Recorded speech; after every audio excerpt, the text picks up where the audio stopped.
Morning student. Class 11th accounts के अंदर हमारा चलता इंट्रोडक्शन ऑफ अकाउंटिंग।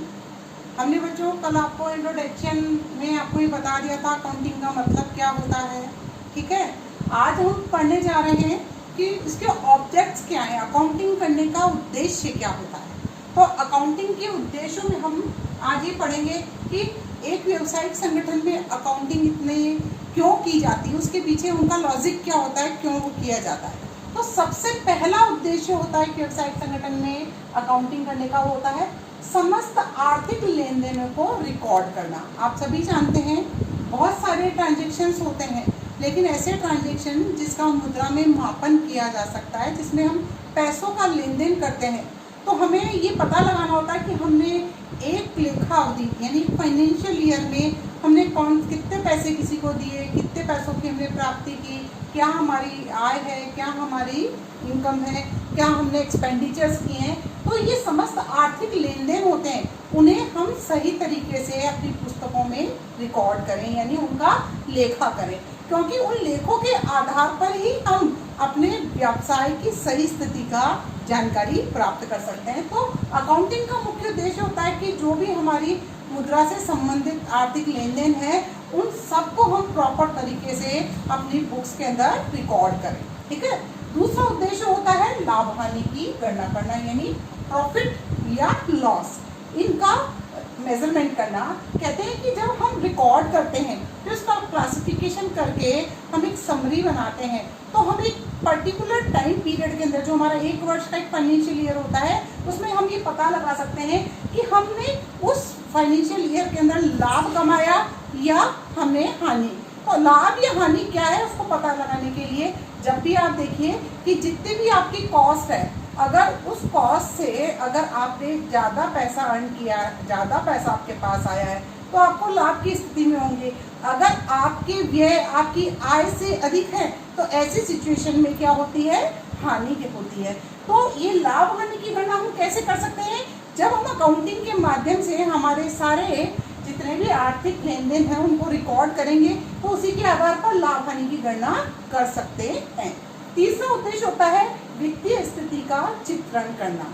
देखिए, एक व्यवसायी जो अपने व्यवसाय में पैसा विनियोग करता है, इन्वेस्ट करता है, तो वही चाहता है कि वे एक समय पर ये जान पाए कि जो मैंने पैसा लगाया उसका उपयोग मैंने कहाँ कहाँ किया, यानी जो पैसा है उससे मैंने किस प्रकार की चल और अचल संपत्तियाँ। अभी आप लोगों को सेट्स का मतलब समझ में आता है संपत्ति का, लेकिन संपत्तियाँ कितने प्रकार की होती है अभी आपको नहीं समझ में आ रहा। मैं धीरे धीरे आपको हर वर्ड का मीनिंग बताऊंगी, क्योंकि अकाउंटेंसी पढ़ने के लिए सब चीज़ें जानना बहुत जरूरी है। तो एक व्यापारी देखता है कि मैंने कितने पैसा बिल्डिंग में लगाया है, कितना स्टॉक में लगा रखा, कितने मैंने उधार बांट रखी है। तो ये सारी जानकारियां जो है, देखिए फाइनेंशियल स्टेटस क्या है उसका, कि मेरे से कौन पैसा मांगता है, मैंने किस किस से पैसा लिया है, मेरी देनदारियां क्या है, मेरे से कौन कौन पैसा कितना मांगता है, मेरी कैपिटल क्या है। तो ये फाइनेंशियल स्टेटस है, उसका पूरा रूप जो है वो हमारी अकाउंटिंग के माध्यम से ही उसे समझ में आता है कि मैंने जो पैसा निवेश किया उसमें मेरी संपत्तियां क्या है, मेरे दायित्व क्या है, आज मैं कैसी फाइनेंशियल स्थिति के अंदर खड़ा हूँ, उसका चित्रण होता है। ये उद्देश्य होता है हमारी अकाउंटिंग का तीसरा उद्देश्य। चौथा है प्रभावी नियंत्रण करना व्यवसाय पे।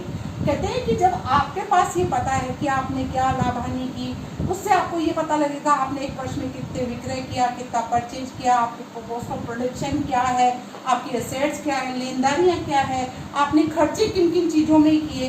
तो उन सब चीज़ों की जो सारांश बनता है, उससे प्रबंधक और कार्य करने वाले व्यक्ति ये देख सकते हैं कि हमने कहाँ पर गलतियाँ की, कहाँ पर हम खर्चे ज़्यादा कर रहे हैं, कहाँ से पैसा बचाया जा सकता है, कहाँ से हमारे प्रोडक्शन की कॉस्ट को कम किया जा सकता है। इस प्रकार एक कहते हैं ना इफेक्टिव कंट्रोल जो बिजनेस पे हमको करना चाहिए, हमारे डिसीजंस पे करना चाहिए, वो बहुत आसानी से हो सकता है। जब हमारे पास आंकड़े ही नहीं होंगे, डेटा ही नहीं होंगे कि हमने क्या खर्च किया है, क्या कॉस्ट लगाई है, कहाँ से खरीदा, तो उसको नियंत्रण कैसे करेंगे। तो नियंत्रण करने के लिए हमें क्या करनी पड़ेगी, हमारी अकाउंटिंग करनी पड़ेगी, रिकॉर्ड्स बनाने पड़ेंगे, सारांश बनाने पड़ेंगे, जिससे हम अपने बिजनेस पर क्या कर सकें, इफेक्टिव कंट्रोल भी कर सकें।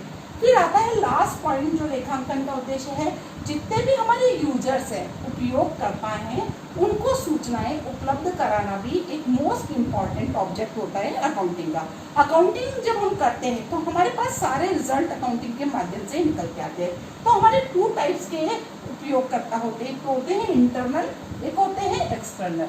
आज मैं आपको इस पॉइंट के माध्यम से ये भी समझा देती हूँ कि बिजनेस में आंतरिक उपभोगकर्ता और बाह्य उपभोगकर्ता कौन होते हैं। आंतरिक उपभोगकर्ता में क्या होता है, स्वामी और प्रबंधक।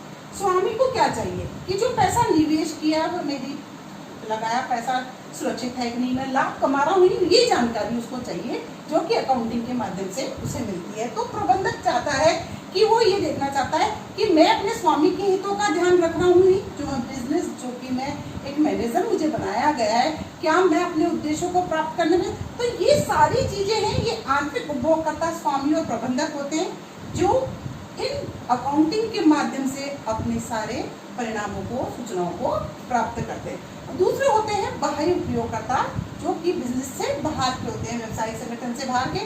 जैसे बैंक है, बैंक क्या करता है, आपके फाइनेंशियल स्टेटमेंट्स है, उसके जरिए देख पाता है कि आप वास्तव में लाभ कमा रहे हैं कि नहीं, आप जो हमें बताया गया तो स्टैंडर्ड से स्टॉक रखते हैं नहीं, पेपर्स तैयार करते हैं नहीं, लेनदार आपकी वित्तीय स्थिति को देख कर कि आप लाभ कमा रहे हैं, उसका पैसा सही समय पर चुका पाएंगे कि नहीं, ब्याज दे पाएंगे नहीं।